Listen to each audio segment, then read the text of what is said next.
जय महाराष्ट्र नवनिर्माण सेना पुणे जिल्हा उपाध्यक्ष वैभव वानखेले। आज आपण मंचर ग्रामीण उपजिल्हा रुग्णालयामध्ये आज या ठिकाणी आलेलो आहे।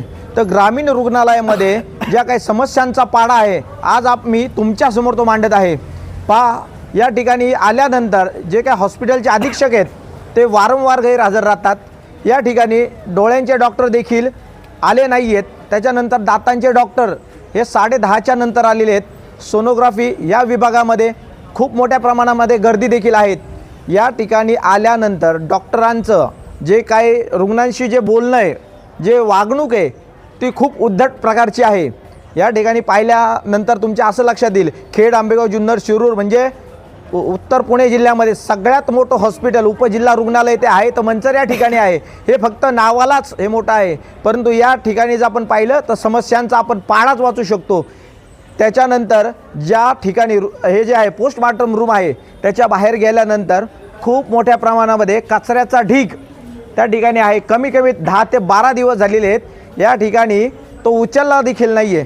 त्याच्यानंतर मेन गेटला आपण आत आल्यानंतर पार्किंगची व्यवस्था या ठिकाणी व्यवस्थित नाही आहेत। सुरक्षा रक्षक इथे यांचा वेळेवर नाही आहे। एखादी ॲम्ब्युलन्स आली तर तुम्ही त्या ॲम्ब्युलन्सला आत येण्यासाठी देखील रस्ता नाही आहे। इथे खाजगी जी वाहनं आहे तुम्ही या ठिकाणी पाहू शकता, ही खाजगी वाहनं देखील ही रस्त्यामध्ये लावलेली आहेत। काही जी वाहनं आहेत ही डॉक्टर लोकांची देखील आहेत। मी मागाशी आल्यानंतर ज्यावेळेस मी इथे 10:15ला आलो, 10:15ला आल्यानंतर यांचा भोंगळ कारभार कसा आपल्याला उघडकीस आणायचा आहे मी तुम्हाला ते दाखवतो।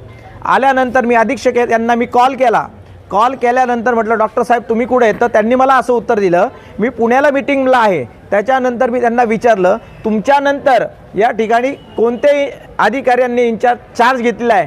ते देखील त्यांना लवकर सांगता आलं नाही। या ठिकाणी तुम्ही पाहू शकता दिनांक 24/6/2025चा या दिवशी कार्यरत असलेले जे डॉक्टर आहेत त्यांचाच बोर्ड या ठिकाणी आहे। तो 10:37 त्यांना पाठवला होता। त्याच्यानंतर काही पेशंट आहेत, डॉक्टरांची कॅबिन तुम्ही अधीक्षकांची कॅबिन पाहू शकता। इथे वैद्यकीय अधिकारी वर्ग नंबर 1 पाहू शकता। इथे त्यांची आपल्याला रिकामी खुर्ची दिसतीये। त्याच्यानंतर ही बाहेर ही रांग तुम्ही पाहू शकता। इथे रुग्णांचे किती मोठ्या प्रमाणामध्ये गैरसोय होती। त्याच्यानंतर मी 3 पेशंटच्या बाईट घेतलेल्या आहेत। एक हे बाबा आहेत, सोनोग्राफीला आले होते सकाळी 8 वाजल्यापासनं। हे जी काही सगळी लोक आहेत हे या ठिकाणी उभे राहिलेले आहेत। अन्न पाण्याचा त्यांनी कण देखील घेतलेला नाही आहे, हे पाहू शकता। त्याच्यानंतर ह्या आजी आहेत, सकाळी 8 वाजता निमगाव साहेबावरनं जे डोळ्यांचं सर्टिफिकेट घेण्यासाठी आलेले होते। ज्यावेळेस मी आल्यानंतर माझ्यानंतर 11:15 वाजता त्या संबंधित अधिकारी डॉक्टर मॅडम नारायणगाववरनं या ठिकाणी आले। त्यांना मी विचारलं असता त्यांनी असं मला उत्तर दिलं आहे की ट्रॉफिकचं मला कारण दिलं आहे, बरोबर आहे, आणि ते ट्रॉफिकच्या कारणाने ते या ठिकाणी आले नाही। हे झाले बघा, या ठिकाणी सगळ्या मी शूटिंग घेतलेली आहे। त्याच्यानंतर दातांचे डॉक्टर या ठिकाणी देखील ते डॉक्टर आलेले नाही आहेत।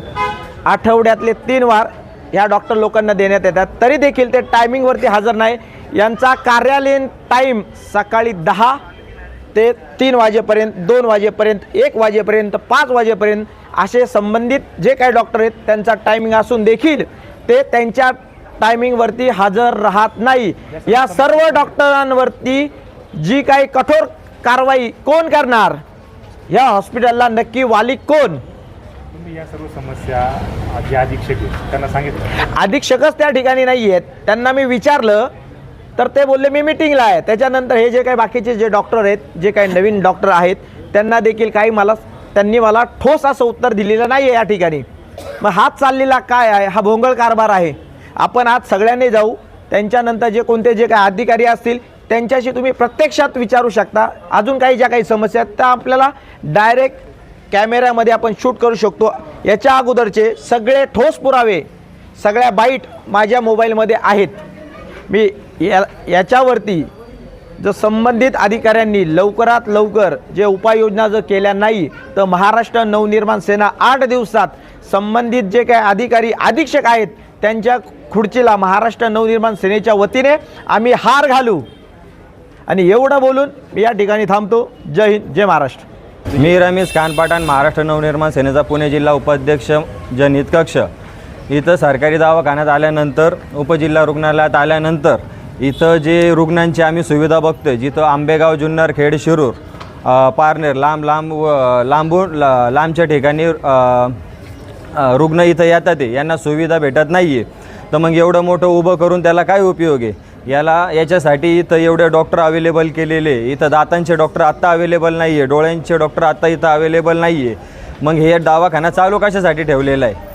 तर मग माझी एवढी कळकळीची विनंती आहे का हे प्रशासनाने याच्यावर लक्ष घालावा आणि लवकरात लवकर इथं काहीतरी निर्णय घ्यावा. एक तर चांगलं सुविधा द्यावी, नाही तर हे हॉस्पिटलला आम्ही आमच्या पद्धतीने मनसे स्टाईलने काय उत्तर द्यायचं ते देऊ.